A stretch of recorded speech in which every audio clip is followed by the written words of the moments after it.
Terima kasih Esther dan juga Aris. Kalau tadi kan hashtagnya thank you Butet. Nah kalau yang ini hashtagnya thank you Ole. Karena Manchester United yang bertamu ke kandang Fulham dalam lanjutan Premier League ini sukses menang 3 gol tanpa balas, membuat United meraih 3 poin dan belum terkalahkan di 11 laga selama kepemimpinan Ole Gunnar Solskjaer. Tidak perlu butuh waktu yang begitu lama Setan Merah membuka keunggulan. Ini menit ke-14, Paul Pogba sukses mencetak gol pertama MU. Dari sisi kiri Pogba taklukan kiper Fulham Sergio Rico memanfaatkan umpan Anthony Martial. Dan kemudian tambahan gol disumbang Anthony Martial lewat aksi individunya dari tengah lapangan di menit ke-23. Dan Martial sukses menaklukkan pemain Fulham Denis Odoi dan juga Maxim Lamarchand.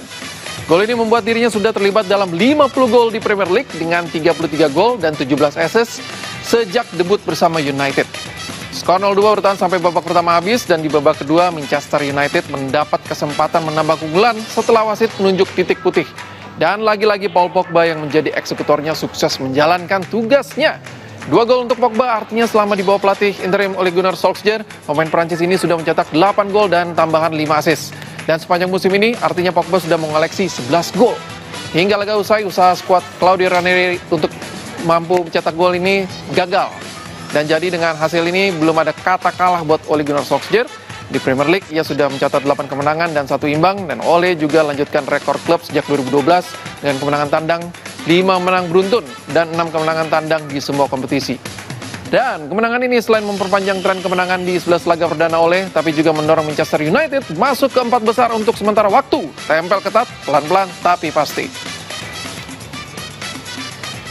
Ya, dan di laga ini memang Solskjaer sedikit melakukan rotasi seperti Victor Lindelof, Jesse Lingard, dan juga Marcus Rashford ini dicadangkan. Sementara Romelu Lukaku dan Juan Mata, sementara juga Chris Smalling masuk di tim utama. Ini strategi ini bisa jadi cara Solskjaer untuk mempersiapkan pemain di laga berat seperti yang paling dekat akan hadapi Paris Saint-Germain di Liga Champions. Apakah ini salah satu indikasi kalau MU sudah ketemu racikan tim utamanya? Sementara zaman Mourinho kan sepertinya The Special One pusing gitu ya mencari racikan terbaik MU. Oke. Tapi hasil positif ini masih berlanjut di Manchester United era Solskjaer. Bahkan ia juga Marcus Rashford ini menjadi pemain serta pelatih terbaik Premier League bulan Januari berkat performa impresif MU. Sentuhan pelatih interim Ole Gunnar Solskjaer untuk Manchester United jadi kejutan Premier League musim ini. Di bawah Solskjaer, Manchester United mampu bangkit setelah terseok-seok di Liga saat era Jose Mourinho. Kemenangan 0-3 atas Fulham di pekan ke-26 Premier League menambah rekor tak terkalahkannya menjadi 11 pertandingan. Premier League artinya Ole sudah membawa United menang di 8 laga dan 1 kali seri. Kehadiran Ole tentunya sukses mengembalikan performa terbaik para pemain kunci seperti Paul Pogba, Marcus Rashford, dan Anthony Martial. Pogba di bawah Ole sudah melesakkan 8 gol. Berkat performa Setan Merah, Ole Gunnar Solskjaer terpilih menjadi pelatih terbaik Januari Premier League. Di bulan Januari, Setan Merah tak terkalahkan dengan 3 kemenangan dan 1 hasil imbang dari 4 laga yang dijalani. Ole juga jadi pelatih asal Norwegia pertama yang meraih penghargaan ini. Bukan hanya sang pelatih, penyerang United Marcus Rashford juga menerima penghargaan sebagai pemain terbaik Januari di Premier League. Penghargaan ini jadi yang pertama sepanjang karirnya. Rashford mampu sarangkan 4 gol dari 5 laga yang dijalaninya sepanjang bulan Januari, termasuk gol tunggal saat berhadapan dengan Tottenham Hotspur. Januari jadi bulannya Setan Merah dengan terpilihnya Solskjaer dan Rashford menjadi pelatih dan pemain terbaik. Uniknya, di bulan yang sama 8 tahun lalu Sir Alex Ferguson dan Dimitar Berbatov Januari 2011 juga meraih penghargaan yang sama. Selain itu, terakhir kali kubu Setan Merah mendapat penghargaan bulanan ini untuk kursi pelatih adalah tahun 2012 saat masa Sir Alex Ferguson. Kehadiran Ole Gunnar Solskjaer sukses mengembalikan kepercayaan diri pemain melihat dari kontribusi dan hasil yang dipetik di 10 laga perdana Ole. Hasil ini juga seolah memberikan kepercayaan sebagian pemain United untuk bertahan membela Setan Merah beberapa tahun ke depan. Di era Mourinho, sejumlah bintang seperti David De Gea, Andre Herrera, Ashley Young, Phil Jones, hingga Anthony Martial mendekati habis kontrak. Namun dengan kondisi kritis klub, pembicaraan kontrak baru hadapi jalan buntu. Dengan kondisi United yang membaik, sejumlah pemain ini akhirnya sepakat perpanjang kontraknya.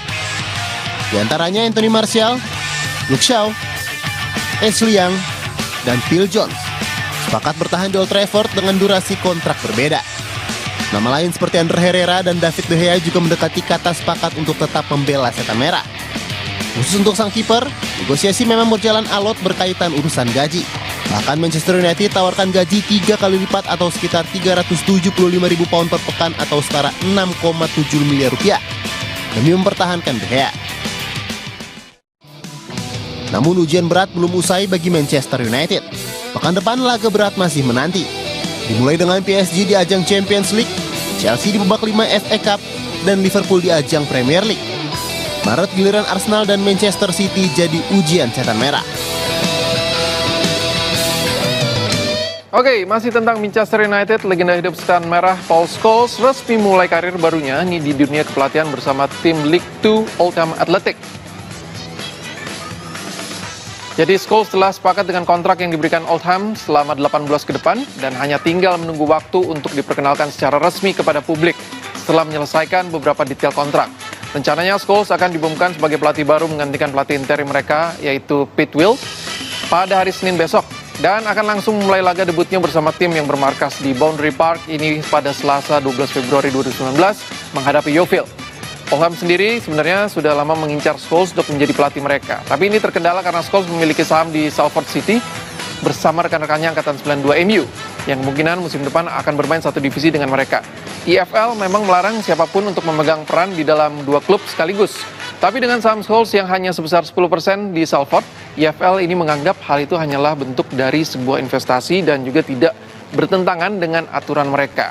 Nah, Scholes ini sebenarnya juga pendukung Oldham sejak kecil ya. Dan Scholes ini punya pengalaman di dunia kepelatihan bersama tim utama MU bersama Ryan Giggs. Jadi antara karena masa kecil dan juga ini sempat punya pengalaman sebagai pelatih juga. Oke, masih ada informasi selanjutnya dari Premier League, jadi jangan kemana-mana, tetap di Net24. Balik lagi di Net24, masih dari Premier League. Liverpool sukses amankan 3 poin saat menjamu Bournemouth di Anfield Stadium. Di laga ini, anak asuh Jurgen Klopp menang dengan skor telak 3-0.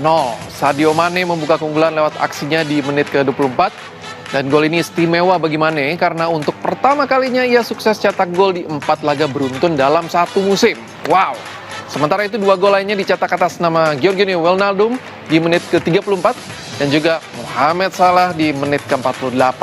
Nah, khusus bagi Salah, tambahan 1 gol ini membuat pemain Mesir ini semakin kokoh di puncak daftar top scorer sementara dengan 17 gol. Dan nggak cuma kalah saja dari bukan cuma Salah aja nih yang kokoh di puncak, tapi ini juga membuat Liverpool kembali naik ke puncak klasemen sementara dengan 65 poin atau unggul 3 poin dari City di posisi kedua. Jadi Bournemouth juga menjadi tim Inggris yang paling sering dibobol oleh Mohamed Salah dengan total koleksi 6 gol, sama kayak Watford. Oke, kalau itu tadi kan Liverpool. Nah, ini sementara hasil positif juga diraih tim besar lainnya yaitu Arsenal. Jadi The Gunners mengalahkan tuan rumah Huddersfield 1-2. Menjaga persaingan di peringkat atas klasemen, Arsenal misinya wajib menang. Dan hasilnya di babak pertama, tim asuhan Unai Emery mampu unggul dengan 2 gol. Gol pertama dicetak Alex Iwobi di menit ke-16, sementara gol kedua dicetak Alexander Lacazette di menit ke-44. Skor bertahan hingga turun minum, dan unggul di atas 2 gol ini di babak pertama laga tandang membuat Arsenal baru terjadi lagi setelah sebelumnya terjadi di tahun 2016. Nah, di babak kedua usaha menambah keunggulan tidak berhasil diwujudkan The Gunners, justru mendekati peluit akhir, gawang Arsenal kebobolan lewat gol bunuh diri dari Sead Kolasinac. Hasil 3 poin untuk Arsenal ini membuat mereka berada di posisi 6 klasemen, raihan poinnya ini sama dengan Chelsea, tapi Chelsea masih punya 1 laga sisa karena baru akan tanding lawan Manchester City Minggu malam, big match. Oke, berikutnya ini, kalau ngomongin City kan akan berhadapan dengan Chelsea besok nih. Big match antara biru tua sama biru muda. Nah, kali ini kita mau bahas juga nih, tapi dari sudut pandang fans berat masing-masing tim. Langsung aja, ini kata fans.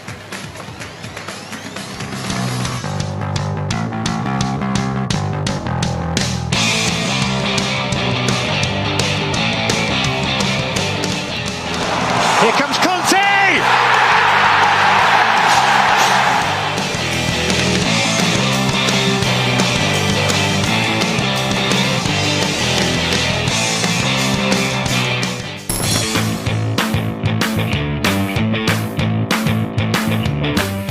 Kalau dibilang laga panas ya pasti dong ya kan, ya kita mainin 6 besar tim yang ada di IPL sekarang, tapi kalau dibilang besar atau enggak, yang satu kan tim besar, jelas kalau kita bicara tim besar dia udah pernah juara di Eropa. Tapi kan kalau biru muda ini kalau saya bilang tim berflower atau tim yang lagi berkembang gitu kan, ya sosok lah. Ya, laga City versus Chelsea pantas disematkan sebagai laga panas karena tidak hanya mempertemukan antara peringkat 1 melawan peringkat 4, namun laga ini berpotensi sebagai tricky match untuk Manchester City dalam perjalanan mereka untuk menjadi tim pertama yang mampu mempertahankan gelar Premier League dalam 1 dekade terakhir.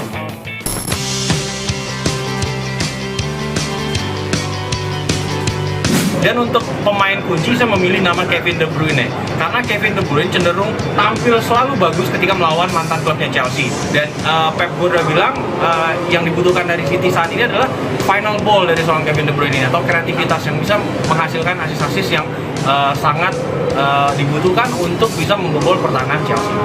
Ini menarik, kalau kita ngomongin soal pemain kunci, saya mau ngomong soal N'Golo Kante, tapi dengan banyak catatan.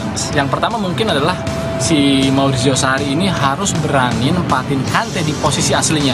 Udahlah, coret dulu untuk pertandingan kali ini yang namanya Jorginho. Kenapa?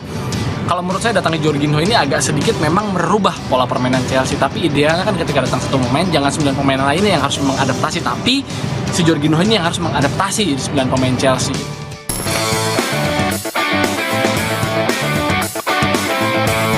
Untuk kelemahan Chelsea yang bisa dieksploitasi oleh City adalah tentunya pergerakan sosok Jorginho. Mauricio Pochettino sudah memberikan blueprint cara untuk menghentikan Sarri ball dengan memarking sosok Jorginho ini, sehingga ketika dia dimarking, seluruh pola permainan Sarri ball ini langsung rontok seketika. Nah, kalau ngomongin soal Sarri ball kan ibaratnya saya lagi nonton debat di TV gitu kan, yang namanya kalau kita nonton debat kan harus cari anti teorinya. Cuman sayang, Sarri ball ini terlalu gampang dicari anti teorinya. Kenapa?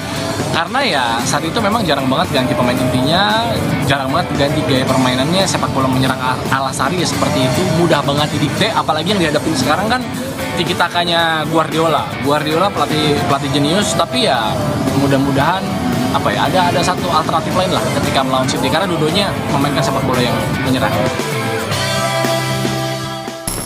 Untuk probabilitas City terpleset di laga kontra Chelsea ini saya melihat sangat kecil sekali. Kenapa? Karena yang pertama, faktornya setiap City menjamu Chelsea di Etihad Stadium itu track recordnya cenderung bagus.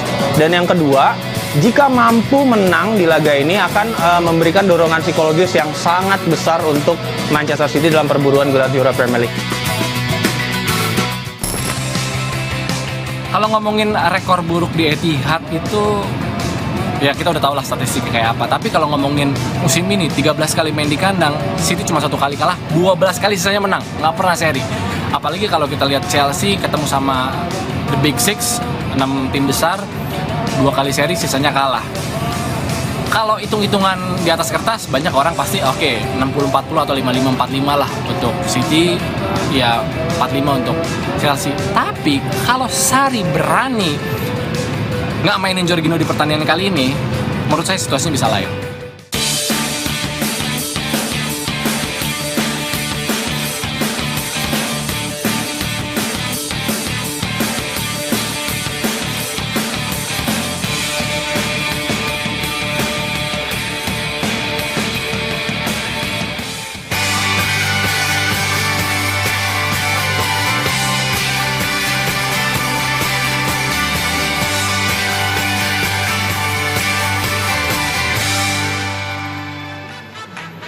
Oke, kita akan lanjut lagi dengan informasi olahraga, jadi tetap di Net 24. Kita kembali di Net 24, sekarang dari La Liga. Real Madrid berhasil jadi yang terbaik di laga Derby Madrid melawan Atletico Madrid. Meski bermain di kandang lawan, Los Blancos sukses mencuri 3 poin setelah mengakhiri pertandingan dengan skor 1-3. Gol Madrid di paruh pertama masing-masing dicetak Casemiro di menit 16 dan El Capitano Sergio Ramos di menit ke-42 lewat titik putih lagi-lagi. Hal ini menjadi catatan buruk bagi Atletico karena untuk pertama kalinya mereka harus kebobolan 2 gol di babak pertama di Stadion Wanda Metropolitano. Bahkan gol Casemiro ini juga jadi kebobolan tercepat Los Rojiblancos di hadapan publik sendiri. Nah, di babak kedua, giliran Gareth Bale menunjukkan kualitasnya. Jadi pemain asal Wales ini berhasil menambah keunggulan Madrid di menit 74, sekaligus memutus puasa golnya di 3 laga beruntun di semua kompetisi. Gol ini juga jadi gol ke-100 Bale bersama Madrid di semua kompetisi. Nah, di sisi lain, satu-satunya gol tuan rumah dicetak oleh sang bintang Antoine Griezmann di menit ke-25. Gol ini sekaligus menjadikan dirinya sebagai pemain dengan keterlibatan gol terbanyak Atletico di La Liga musim ini dengan rincian 11 gol dan 7 assist. Dan hasil ini sendiri membuat Atletico gagal mendekati Barcelona di puncak klasemen dengan selisih 6 poin. Sementara bagi Madrid, tambahan 3 poin ini membuat anak asuh Solari terus menempel Atletico dan juga Barca di posisi 3 dengan 42 poin. Oke, kita beralih ke informasi selanjutnya. 10 atlet muda binaan klub sepak bola Flamengo tewas akibat kebakaran yang terjadi di kompleks latihan klub raksasa Brasil ini Jumat lalu. Dan hingga kini polisi masih melakukan investigasi penyebab kebakaran. Inilah video Attila Paxiao bersama rekan-rekannya atlet binaan klub sepak bola Flamengo Brasil. Video ini diunggah rekannya Everton Sousa di akun Twitternya. Momen yang diambil dari ruang tidur atlet ini sebelum kebakaran terjadi di komplek pusat latihan Flamengo Jumat lalu. Attila Paxiao jadi salah satu dari 10 korban tewas. Kejadian ini tentu menjadi duka di dunia olahraga. 10 orang tewas korban kebakaran di komplek milik salah satu klub sepak bola terbesar Brasil ini sebagian besar merupakan bibit atlet muda. Sejumlah kerabat korban doa bersama untuk kepergian sahabat-sahabatnya. Muita tristeza, a gente convivia com eles todos os dias, a gente tá muito triste de saber que no próximo treino a gente não vai encontrar eles lá. Sementara di pusat latihan Flamengo, bendera setengah tiang dikibarkan sebagai penghormatan korban jiwa. Kerabat hingga fans sampaikan rasa dukanya dengan meletakkan bunga dan pesan di halaman depan kompleks Flamengo. Pemerintah kota Rio de Janeiro juga memperlakukan 3 hari berduka seluruh kota atas kejadian ini. Penghormatan untuk korban juga dilakukan saat pertandingan basket All-Star Liga Brazil. Para pemain dan supporter hening sejenak sebelum laga dimulai. Sejumlah bintang sepak bola berdarah Brazil sampaikan rasa dukanya di media sosial. Seperti Neymar, David Luiz, hingga Vinicius Junior yang juga sempat berseragam Flamengo. Kebakaran terjadi di komplek latihan klub sepak bola Flamengo di Ninho de Urubu, kota Rio de Janeiro, Jumat pagi. 10 korban tewas adalah atlet muda binaan yang berusia antara 14 hingga 16 tahun. 2 di antaranya bahkan sempat mewakili timnas Brazil U15, salah satunya kiper Christian Esmerio. Sementara 3 atlet muda lainnya juga jadi korban dan langsung mendapat perawatan di rumah sakit. Investigasi penyebab kebakaran masih berjalan. Dari keterangan saksi, api berawal dari ruang pusat pendingin udara. Namun hingga kini belum ada keterangan resmi penyebab kebakaran. Sementara laga Flamengo kontra Fluminense akhir pekan ini ditunda sebagai bentuk berkabung. Lokasi kejadian kebakaran merupakan komplek milik klub Flamengo yang memiliki beragam fasilitas olahraga untuk pembinaan pemain muda. Mulai dari lapangan, kolam renang, fasilitas fitness, pusat medis, hingga mini stadion. Pusat latihan ini baru saja direnovasi dan dibuka kembali 2 bulan lalu. Program pengembangan bibit muda jadi salah satu andalan klub sepak bola ini. Flamengo salah satu klub sepak bola populer di Brazil. Bahkan fansnya mencapai 40 juta orang di seluruh dunia. Klub ini juga sukses meraih 5 trofi Liga Brazil dan sekali juara Copa Libertadores. Sejumlah nama-nama besar seperti Ronaldinho, Bebeto, dan Romario pernah memakai seragam merah hitam warna khas Flamengo. Tak hanya sepak bola, Flamengo juga memiliki tim basket, voli, hingga renang. Ya, jadi pihak kepolisian masih terus melakukan investigasi karena belum ada rilis resmi terkait penyebab kebakaran. Tapi kalau menurut saksi ini memang terjadi, awal mula api itu terjadi di ruang pendingin. Dan ini diperkirakan atau diduga ini akibat korsleting listrik. Tapi ini masih terus didalami dan masih akan terus diinvestigasi penyebab kebakaran sebenarnya. Oke, informasi tadi mengakhiri Net 24 malam ini dan juga atas nama Aris Satya berserta Esther Kramer. Saya Peter Ngantung, terima kasih dan selamat malam.